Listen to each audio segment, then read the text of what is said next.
अरे यार वो टीचर बोल रहे थे कि हमारा आंसर हूबहू है, लेकिन यार उनका क्वेश्चन भी तो हूबहू था और हमारा ही थोड़ी हूबहू था।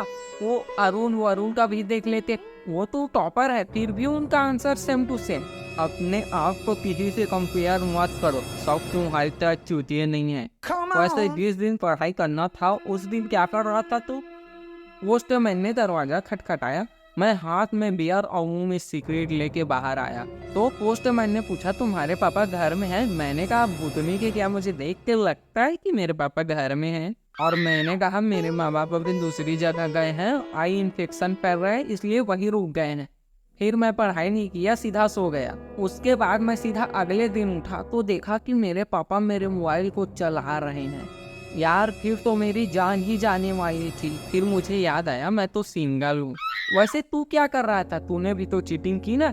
उस दिन ना मेरी गर्लफ्रेंड का कॉल आया और उसने पूछा क्या कर रहे हो? मैंने कहा सेविंग कर रहा हूँ। फिर वो बोली मैं जब भी कॉल करती हूँ तुम बोलते हो सेविंग कर रहे हो, सेविंग कर रहा हूँ।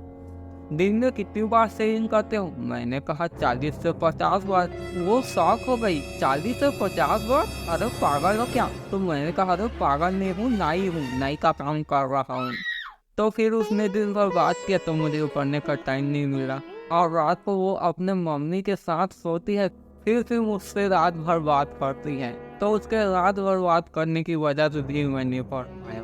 अपनी मम्मी के साथ सोकर फिर भी रात भर बात? अरे यार उसको तो खतरों की खिलाड़ी में होना चाहिए। यार मुझे भी जाना है खतरों की खिलाड़ी में, मेरा भी सपना है। तो तुझे कोई डेयरिंग काम करना आना चाहिए या फेमस होना चाहिए, और तू हल्का से भी फेमस है कहीं।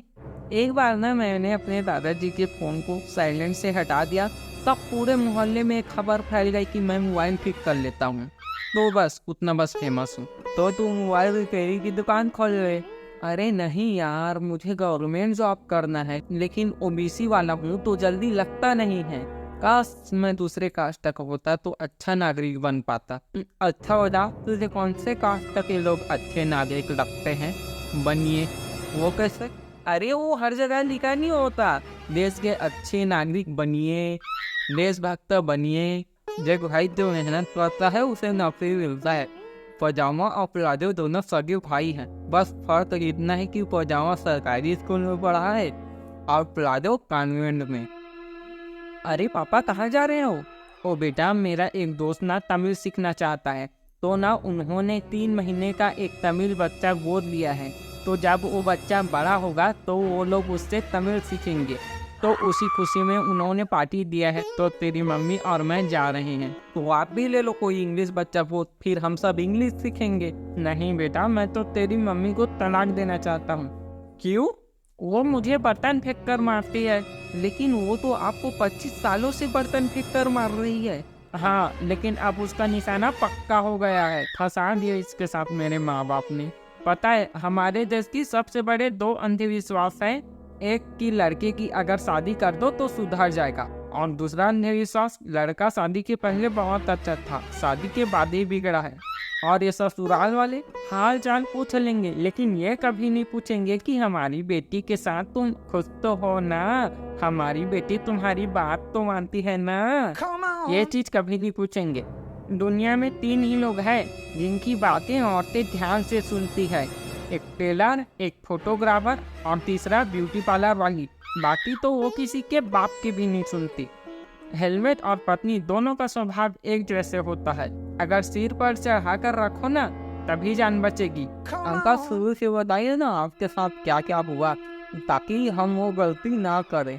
हम रिश्ता लेकर पहुंचे तो इसके नाना ने बोला कि हमारी बेटी अभी पढ़ रही है, तो उसको 1-2 घंटा पढ़ने दिया, उसके बाद गए। फिर इसके नाना बोले जी हमें लड़का पसंद नहीं है, तो मेरे पिताजी बोले पसंद तो हमें भी नहीं है, तो क्या घर से निकाल दे। उसके बाद शादी फिक्स हुआ।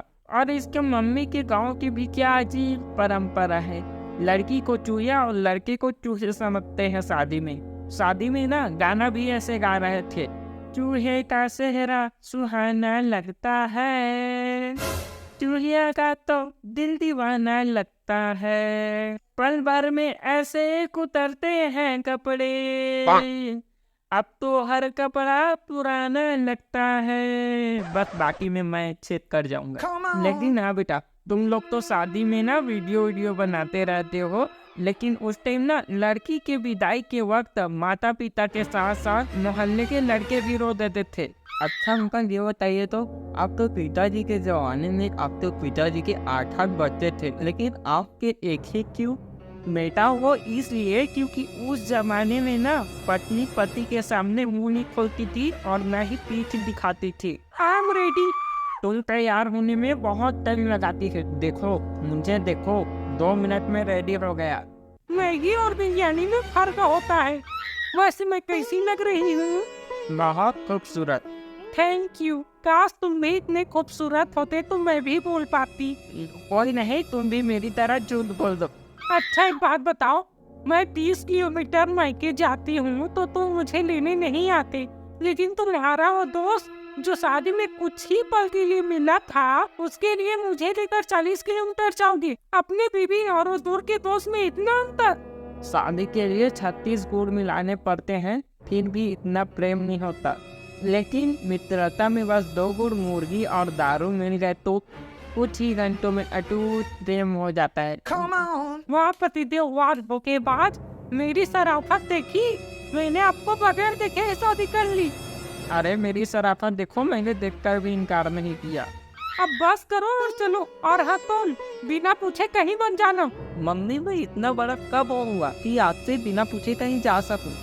बेटा इतना बड़ा तो आज तक तेरा बाप नहीं है, तू कैसे हो सकता है? और हाँ खिचड़ी खा लेना। मुझे नहीं खाया जाता उसके बिना। किसके बिना? कौन है वो? अचार, अचार के बिना। और हाँ आप लोग जा रहे हो तो आंख वाला बीमारी आया है, आई फ्लू कॉन्जेक्टिविटीज ऐसे कुछ, तो उसे देख के संभल के जाना। पहले नाक मुंह छुपाकर घूम रहे थे, अब आंख छुपाकर घूम रहे हैं। पता नहीं बीमारियां चल रही या छुपन छुपाई का खेल। अब क्या सुनाए आपको ये आंख वाला आई फ्लू का नगमा। मास्क की आवाज सफलता के बाद फेस है, गुद गुद मुखड़े पे काला काला चश्मा।